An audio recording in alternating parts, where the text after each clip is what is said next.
ചൂട് ചോറിൻ്റെ കൂടെയും ചപ്പാത്തിയുടെ കൂടെയൊക്കെ കോമ്പിനേഷനായിട്ട് നമുക്ക് കഴിക്കാൻ പറ്റിയ ഒരു റെസിപ്പി ആയിട്ടാണ് ഇന്ന് വന്നിട്ടുള്ളത്. അപ്പോൾ വേഗം തന്നെ വീഡിയോയിലേക്ക് പോകാം. ഇതിനായിട്ട് ആദ്യം 3 ടേബിൾ സ്പൂൺ എണ്ണ ഒഴിച്ചിട്ടുണ്ട്. അതിലേക്ക് ഒരു 10-15 വെളുത്തുള്ളി ഇട്ട് കൊടുക്കുക. നല്ല രീതിയിലൊന്ന് വഴറ്റിയെടുക്കുക. അത്യാവശ്യം വലുപ്പമുള്ള വെളുത്തുള്ളി ആണെങ്കിൽ ഒരു 10 അത്രയൊക്കെ മതിയാവും. നല്ല രീതിയിലൊരു ബ്രൗൺ കളർ ആകുന്ന വരെ നമ്മളൊന്ന് വഴറ്റിയെടുക്കണം. നിങ്ങൾക്ക് നോൺ സ്റ്റിക്കിൻ്റെ പാത്രം ഉപയോഗിച്ചിട്ടാണ് നിങ്ങൾ ചെയ്യുന്നതെങ്കിൽ ഒരു 2 ടേബിൾ സ്പൂൺ എണ്ണ തന്നെ ധാരാളമായിരിക്കും. അപ്പോൾ അതൊക്കെ നമുക്കൊന്ന് ഒരു പാത്രത്തിലേക്ക് മാറ്റിയെടുക്കാം. അടുത്തതായിട്ട് ഇതിലേക്ക് ഇട്ടെടുക്കുന്നത് വറ്റൽ മുളകാണ് കേട്ടോ. നിങ്ങൾക്ക് ഇത് നല്ല എരിവൊക്കെ ഇഷ്ടപ്പെടുന്നവരാണെങ്കിൽ നല്ല വറ്റൽ മുളകോ അല്ലെങ്കിൽ പിന്നെ പിരിയൻ മുളകൊക്കെ ഉണ്ടല്ലോ, അതൊക്കെ നിങ്ങൾക്ക് ഇട്ടെടുക്കാം കേട്ടോ. കാശ്മീരി ചില്ലി മുളകാണ് ഇട്ടെടുക്കുന്നുണ്ടെങ്കിൽ ഒരല്പം എരിവൊക്കെ കുറഞ്ഞ് കിട്ടും, നല്ല കളറായിട്ടിരിക്കും കേട്ടോ. നിങ്ങൾക്ക് അത് നിങ്ങളുടെ എരിവിനനുസരിച്ചിട്ട് നിങ്ങൾക്കത് ചൂസ് ചെയ്യാം. അപ്പോൾ അതുകൂടെ വഴറ്റിയിട്ട് അതിലേക്ക് ഇട്ട് കൊടുക്കുക. ഇനി ഒരു മീഡിയം സൈസിലുള്ള ഒരു സവാള നേരിയ രീതിയിൽ അരിഞ്ഞിട്ട് അതുകൂടി ഒന്ന് വഴറ്റിയെടുക്കണം. അതും ചെറിയ നല്ലൊരു ബ്രൗൺ കളറായിട്ട് വരുന്നവരെ ഒന്ന് വഴറ്റിയെടുക്കുക.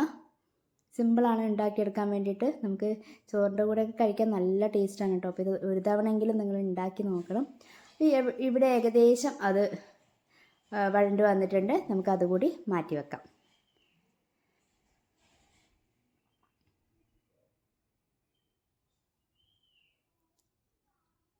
ഇനി അതിലേക്ക് നമ്മൾ കുറച്ച് കറിവേപ്പില ഒന്ന് മൂപ്പിച്ചെടുക്കുകയാണ് ചെയ്യുന്നത്. ആവശ്യത്തിന് കറിവേപ്പിലയും കൂടി ഇട്ടിട്ട് അതുകൂടി ഒന്ന് വഴറ്റിയിട്ട് മാറ്റി വയ്ക്കാം.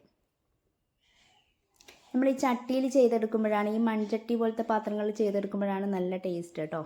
അപ്പം നിങ്ങളുടെ കയ്യിൽ അങ്ങനത്തെ പാത്രങ്ങൾ ഉണ്ടെങ്കിൽ അതുപോലെ ചെയ്തെടുക്കുക. ഒരു ഉരുളക്കിഴങ്ങിൻ്റെ പകുതി ഭാഗം നമ്മൾ വേവിച്ചിട്ട് എടുത്തതാണ്. അത് 2 പീസാക്കിയിട്ട് ഒന്ന് മൂപ്പിച്ചെടുക്കുന്നുണ്ട്. അതിൻ്റെ കൂടെ തന്നെ ഒരു 2 തക്കാളി 2 കഷ്ണങ്ങളാക്കി കട്ട് ചെയ്തിട്ട് അതും കൂടെ ഒന്ന് മൂപ്പിച്ചെടുക്കുന്നുണ്ട്. അപ്പോൾ 2 സൈഡും ഇങ്ങനെ മാറ്റി മാറ്റി ഇട്ട് കൊടുത്തിട്ട് നല്ല രീതിക്ക് അതൊന്ന് മൂപ്പിച്ചെടുക്കുകയാണ് ചെയ്യുന്നത് കേട്ടോ. അപ്പം തക്കാളി നല്ല രീതിയിലൊന്ന് വാടി വരുമ്പോൾ നമുക്കതിൻ്റെ തൊലിയൊക്കെ മേലെ നിന്ന് മാറ്റാൻ കിട്ടും. ഉരുളക്കിഴങ്ങ് 2 സൈഡും ഇട്ടിട്ട് ഒന്ന് മൂപ്പിച്ചെടുക്കുക. അത്രേ വേണ്ടു. നമ്മൾ ഓൾറെഡി അത് വേവിച്ചെടുത്ത സാധനമാണ്.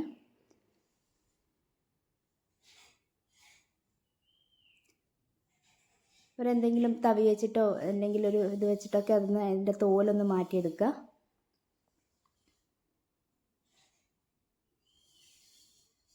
ഏകദേശം റെഡി ആയിട്ടുണ്ട്. ഇതും പാത്രത്തിലേക്ക് മാറ്റിയിട്ട് ഒരല്പം ചൂട് തണിയാൻ വേണ്ടിയിട്ട് വെക്കുക കേട്ടോ. അപ്പോൾ ഏകദേശം ഒരു ചെറിയ ചൂടേ ഉള്ളൂ. ഇതിലേക്ക് ഒരു 1/2 കഷ്ണം സവാള നേരിയ രീതിയിൽ കൊത്തി അരിഞ്ഞതാണ്. അതിലേക്ക് കുറച്ച് മല്ലിയിലയും കൂടി ഇട്ട് കൊടുക്കുക. ആവശ്യത്തിന് ഉപ്പും കൂടെ ചേർത്ത് കൊടുക്കുക. ഇത്രയും സമയം നമ്മൾ ഉപ്പൊന്നും ചേർത്ത് കൊടുത്തിട്ടില്ല, ലാസ്റ്റാണ് ചേർത്ത് കൊടുക്കുന്നത്. ഇനി അത് കൈ വെച്ചിട്ട് നന്നായിട്ടൊന്ന് ഉടച്ചെടുക്കണം കേട്ടോ. എല്ലാം കൂടി മിക്സ് ചെയ്തിട്ട് യോജിപ്പിച്ചിട്ട് എടുക്കുക നല്ല രീതിക്ക്. അപ്പോൾ നമ്മൾ മുളകൊക്കെ എടുക്കുമ്പോൾ നമ്മുടെ കയ്യിൽ നിന്ന് ഇങ്ങനെ അതൊരു പൊടിഞ്ഞ് വരുന്ന രീതിയാണ് ആ മുളകിൻ്റെ ഒക്കെ ഒരു പാകം കേട്ടോ. ഇനി അതൊരു ഉരുളയാക്കിയിട്ട് നമുക്ക് ചോറിൻ്റെ കൂടെയോ അല്ലെങ്കിൽ ചപ്പാത്തിയുടെ കൂടെയോ അല്ലെങ്കിൽ നല്ല കപ്പയൊക്കെ കിട്ടില്ലേ, കപ്പയുടെ കൂടെയൊക്കെ കഴിക്കാൻ നല്ല ടേസ്റ്റാണ് കേട്ടോ. നിങ്ങളിത് ഒരു തവണയെങ്കിലും ഉണ്ടാക്കി നോക്കിയിട്ട് നിങ്ങളുടെ അഭിപ്രായങ്ങൾ പറയണം. എല്ലാവർക്കും ഇഷ്ടപ്പെടും. അപ്പോൾ ഇതുപോലത്തെ സിമ്പിൾ റെസിപ്പി ആയിട്ട് നമുക്ക് വീണ്ടും കാണാം. അതുവരെ എല്ലാ കൂട്ടുകാർക്കും ബൈ.